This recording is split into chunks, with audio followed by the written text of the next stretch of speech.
Assalamualaikum warahmatullahi wabarakatuh. Oke teman-teman, kembali lagi bersama kami Logic Official yang membongkar semua logika-logika yang sangat luar biasa.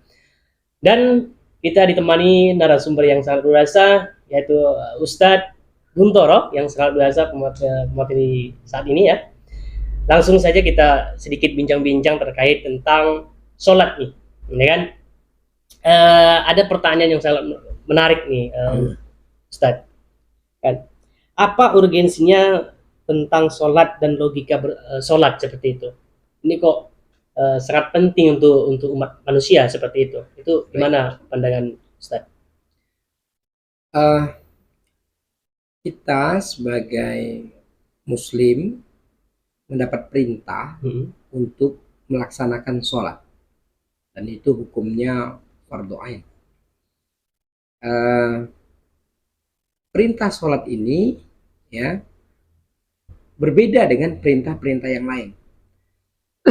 Kalau perintah yang lain itu cuma perintah mendapat wahyu, ya, sehingga dapatlah perintah puasa, perintah zakat, perintah. Tapi ketika perintah sholat, Rasulullah mengalami sebuah perjalanan yang luar biasa yang disebut dengan Isra wal Mi'raj. Isra wal Mi'raj. Jadi Isra wal Mi'rajnya Rasulullah itu dalam rangka menerima sebuah perintah, yaitu sholat. Ya. Rasulullah dalam menerima perintah sholat ini membutuhkan perjalanan yang sangat jauh, sehingga kendaraannya pun spesial, bahkan melebihi kecepatan cahaya 3 kali 10 pangkat 8. Betul. Kalau menerima wahyu pertama, dia cukup berada di dalam gua Hira. Datang wahyu, Iqra bismi rabbikal ladzi khalaq, di dalam gua. Tapi ketika Rasulullah menerima perintah sholat, tempat dia menerima perintah sholat itu melintasi langit pertama, kedua, ketiga, sampai ketujuh, bahkan sampai ke Arasy. Sampai ke Arasy. Itu adalah tempat untuk Rasulullah menerima wahyu. Tempat untuk Rasulullah. Sedangkan yang diterima adalah sesuatu yang sangat spesial, yang kata Rasulullah, yang membedakan antara Muslim, umat Muslim, dan orang-orang kafir adalah sholat. Saking pentingnya sholat ini, dia sebagai pembeda antara Muslim dan bukan Muslim. Kalau ada orang Muslim yang tidak sholat, maka tergolong kafir. Sampai seperti hadis. Nah, jadi kalau kita mengenai ini sangat penting, apa sih urgensinya, pentingnya sholat ini gitu loh, sampai sebegitunya, karena dia pembeda antara, kalau dia ngaku Muslim dia harus sholat gitu. Itu karena dia pembeda antara dia Muslim atau bukan. Lalu menerima perintahnya pun istimewa sekali, ya. Bahkan kalau kita kaji secara ilmiah, secara sains modern tentang perjalanannya Rasulullah ketika Mi'rajnya itu sangat luar biasa sekali, ya. Tetapi hari ini kita membahas tentang sholatnya.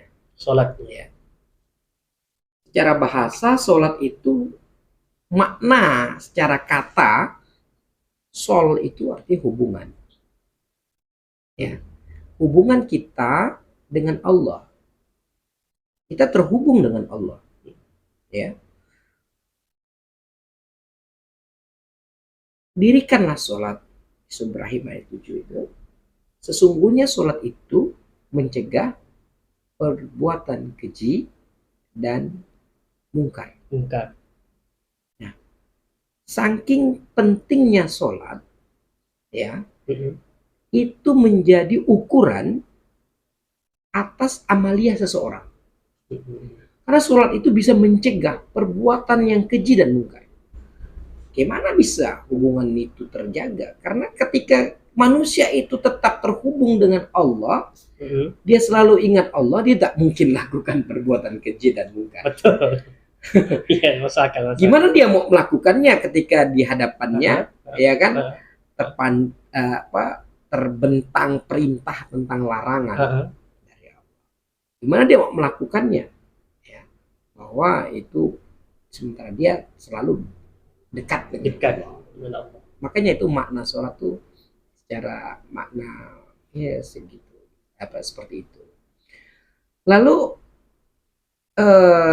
logikanya apa? Kalau kita memandang gerakan-gerakan sholat, terus harus menjaga sholat 5 waktu, akan subuh-subuh harus bangun gitu ya kan? Betapa dahsyatnya perjuangannya kan gitu kan? Sholat itu antara seorang hamba dengan kholiknya. Ya. Seorang hamba itu ketika dia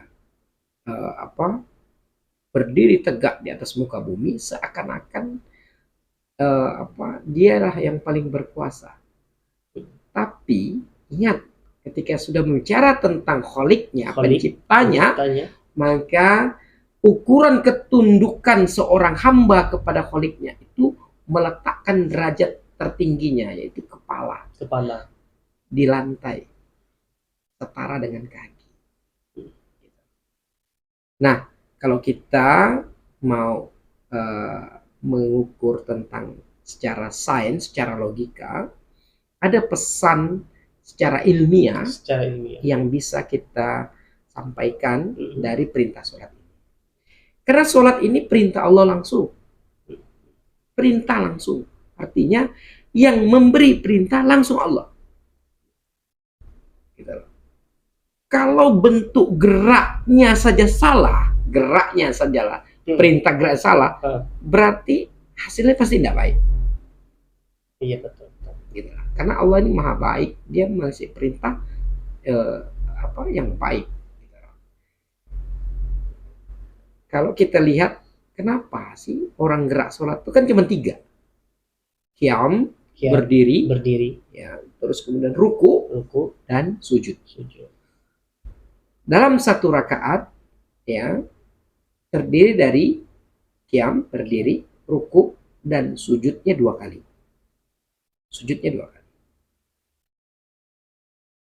Kita sholat harus menghadap kiblat. Di mana kiblatnya? Nah, itu tuh banyak pertanyaan itu. Kiblat kita itu tetap Ka'bah. Betul. Ka'bah. Satu ya kota hitam lah begitu ya. Ada batu Hajar Aswadnya lah ya.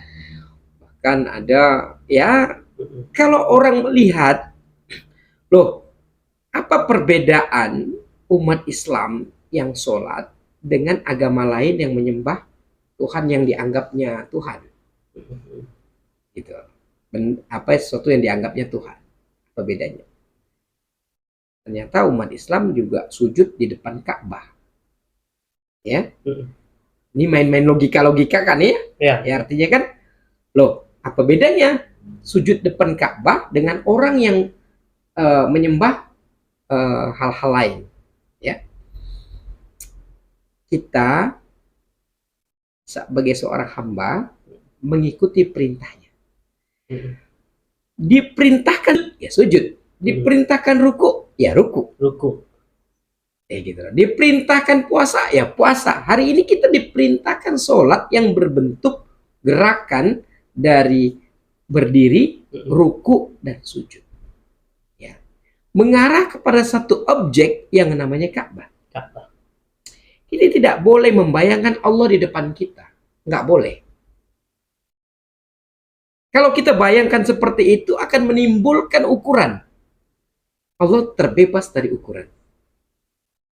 Tidak boleh kita membayangkan Allah depan kita sehingga kita seakan ada ukuran. Nah, Allah melihat kita, ya, cukup meyakini saja bahwa Allah melihat gerakan seluruh kita karena kita melaksanakan perintahnya. Sekarang Orang sampai di Ka'bah pasti yang dilakukan perintahnya apa? Tawaf. Tawaf. Satu kali tawaf itu 360 derajat. Satu kali putaran. Satu kali putaran. Nah, satu kali putaran hukum lingkaran itu 360 derajat. Ukuran derajatnya. Kalau kita ambil busur panah itu, busur gitu, itu 180. Separuh lingkaran. Kalau satu lingkaran penuh 360. 60. Matahari itu tawaf. Dia berputar terus, nggak berhenti. Matahari itu. Kalau dia berhenti tawaf, maka hancur dunia ini. Kiamat. Bumi tawaf. Bumi bergerak nggak? Bergerak. Geraknya gimana? Mutar. Mutar itulah tawaf. Ya. Terus untuk apa dia berputar? Bulan juga mutar. Sama, tawaf juga. Untuk apa? Agar terlalu terhubung dengan energi besar. Kalau dia berhenti, maka dia tidak terhubung lagi, terputus deh. Ketika terputus, maka kiamat. Ya kan? Ketika matahari, bintang, bulan, bumi, semuanya tawaf, mutar, kita yang di atas bumi ini disuruh ngapa? Maka Allah perintahkan kita tawaf di Ka'bah, mutar. 7 kali kan? 7 kali. Nah, ketika kita sudah tidak lagi bisa, jarak kita dengan jauh dengan Ka'bah, ataupun gitu, maka Allah ajarkan simbol-simbol tawaf. Apa simbol tawaf? Satu tawaf itu satu kali putaran 360 derajat. 60 derajat. Gitu. Kalau kita ukur, sholat itu tiga buah perintah. Berdiri, ruku, dan sujud. Dalam satu rakaat 2 kali sujud. Oke, sujud itu meletakkan kepala kita dengan posisi kaki, lutut, dan telapak tangan. Posisi sujud lah ya.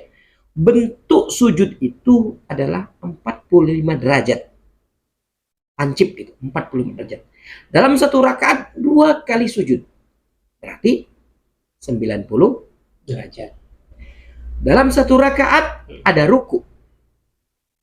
90 derajat. Ruku tuh 90 derajat kayak gini. Kalau sujud gini berarti 45. Tadi 45 2 kali 90. Sekarang ruku. Ruku itu 90 derajat. 90 derajat ditambah dengan ruku, ditambah dengan 90 derajat ruku, ditambah dengan 90 derajat sujud, ya udah 180. 180. Sedangkan qiyamnya, berdirinya setengah lingkaran itu sama dengan 180. 180 ditambah 180 sama dengan 360 derajat. Jadi orang yang sholat adalah perintah sholat itu adalah agar kita senantiasa terhubung dalam sebuah frekuensi alam semesta. Matahari sholat, tawaf itu kan sholat, muter. Bulan sholat, bintang sholat, bumi sholat. Pantaskah kita sebagai manusia yang numpang di atas bumi tidak mau sholat? Kan pertanyaannya seperti itu. Iya, betul.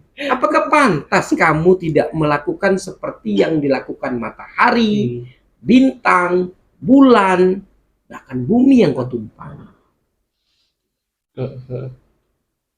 Ini ilmiah, bahwa seluruh tata surya itu selalu berputar dan tawaf. Nah, kita juga diperintahkan di Ka'bah tawaf, dan diperintahkan di luar, di dekat apapun, kalaupun setelah selesai itu tetap lakukan tawaf, tapi dalam bentuk simbol-simbol.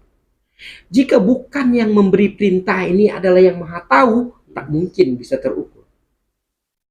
Iya. Siapa yang bisa memberikan perintah yang sesuai dengan ukurannya? Hanya yang Maha Tahu. Siapa itu? Allah. Dan sholat ini membedakan antara muslim dan kafir. Artinya, Islam mengajak kita kembali dan bergabung dalam frekuensi semesta.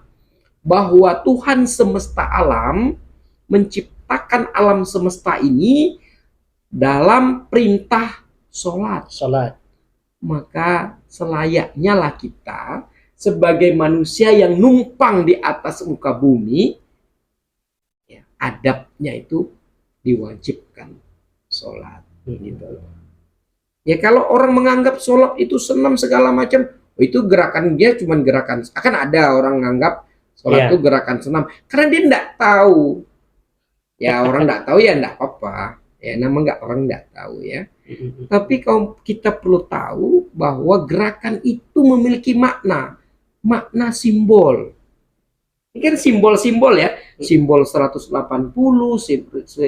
derajat, simbol 90 derajat, simbol ruku 45 derajat dikalikan 2. Dan totalnya 360 derajat. Dan ini hanya Islam yang punya perintah energi semesta. Gitu loh. Jadi rasanya kalau orang yang tidak mau sholat, rasanya dia menentang frekuensi semesta. Oh, gitu loh. Ya, kita yang punya berpikir logis, jangan coba-coba kamu keluar dalam energi semesta. Betul. Kamu bisa logikanya gitu ya. Tapi Allah masih memberikan kesempatan, kasih dan sayangnya bagi yang belum tahu, ya masih dikasih kesempatan. Kalau tidak langsung dieksekusi, coba contoh planet yang tidak ikut dalam energi semesta, apa yang terjadi? Meteor itu berantakan itu. Akan nabrak sana, nabrak sini. Karena tidak punya medan magnet yang kuat. Ada komet Halley lah, ada apalah gitu ya. Itu menjadi, ya itu bagian contoh-contoh saja. Ya. Kita sebagai umat Islam, ya, mengajak, ayo kita selamatkan saudara-saudara kita yang belum sampai pemahamannya tentang energi semesta. Apa itu? Sholat. Maka sholat ini sangat penting. Sholat ini bahkan Rasulullah untuk nerimanya melintasi langit. Karena apa? Ini perintah semesta loh. Ini perintah semesta. Harus menunggangi kendaraan buruk, ya, yang bisa melintasi semesta. Kalau perintahnya hanya untuk gerakan di bumi, kan seputar-putar bumi saja. Iya. Ini ngasih tahu matahari itu sholat, bintang sono itu sholat. Planet-planet Merkurius, Venus, Bumi, Mars, Jupiter, Saturnus, Uranus, Neptunus, Pluto itu sholat. Bulan sholat. Lah yang numpang bumi ini loh, kok lalu nentang-nentang sholat ini kok jadi aneh gitu loh. Betul. Gitu loh. Tanyakan tuh manusianya. Gitu. Jadi itu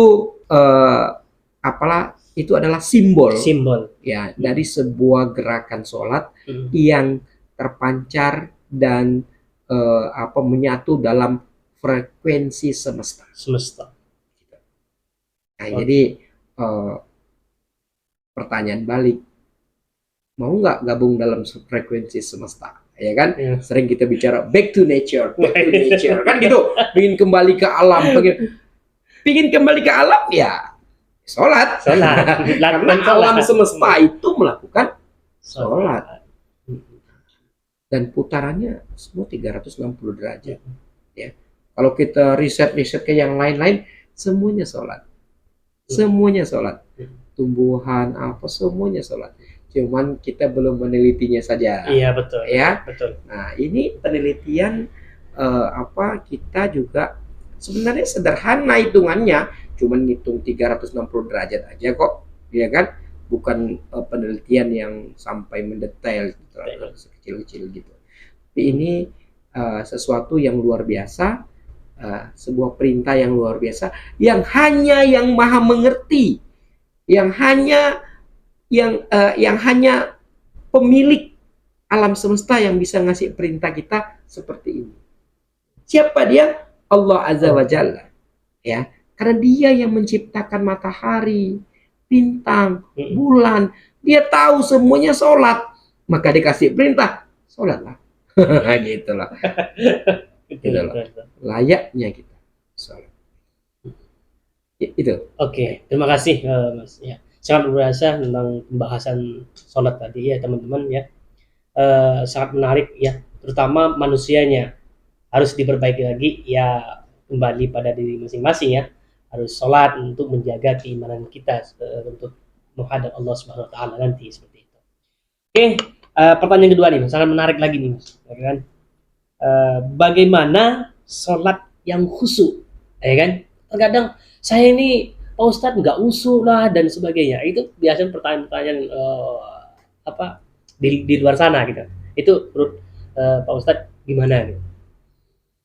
Ah, kata khusyuk itu kalau kita mau kalau ada pertanyaan, kita membutuhkan petunjuk. Petunjuk atas pertanyaan itu ada di mana? Sebagai Muslim, apa petunjuk kita? Quran. Al-Quran. Zalikal kitabul la raiba fihi hudal lil muttaqin. Petunjuk. Ya. Maka pertanyaan tentang sholat, maka jawabnya juga petunjuk daripada Quran. Karena perintah sholat itu dalam Quran, ya kan? Apa petunjuknya?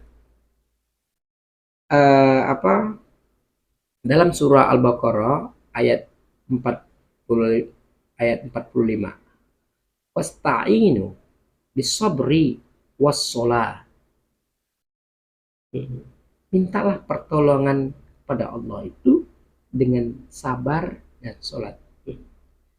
Wa innaha, sesungguhnya itu, wa inna lakabiratun illa alal khosyiin, sangat berat kecuali bagi orang yang khusyuk. Yang khusyuk. Artinya sholat ini sebuah perintah, tidak main-main. Ini pembeda dan sangat berat kecuali orang yang khusyuk.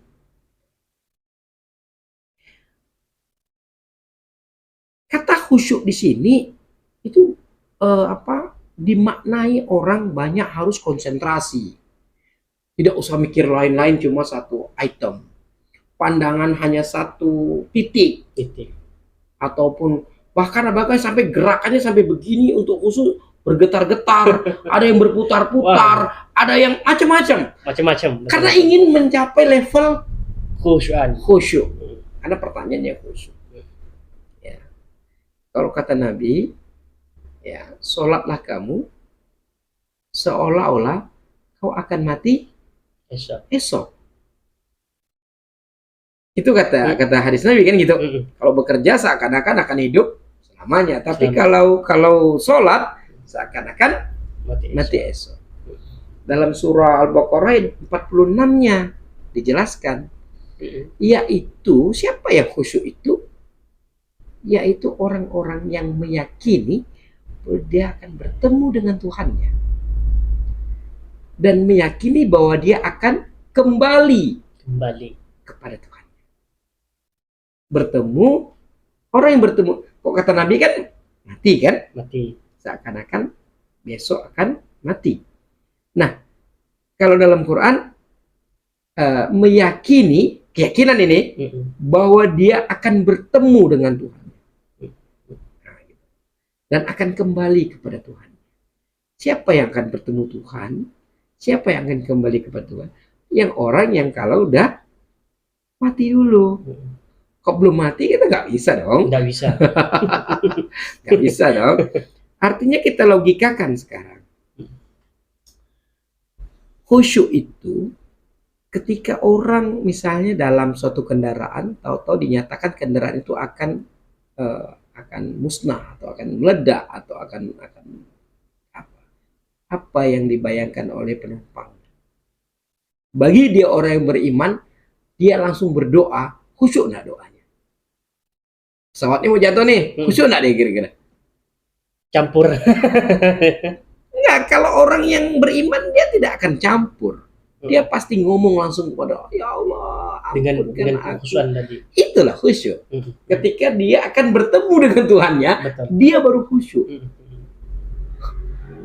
Karena dia apa? Dapat ancaman toh? Dapat ancaman. Nah, besok 1 jam lagi akan dilakukan hukuman mati misalnya.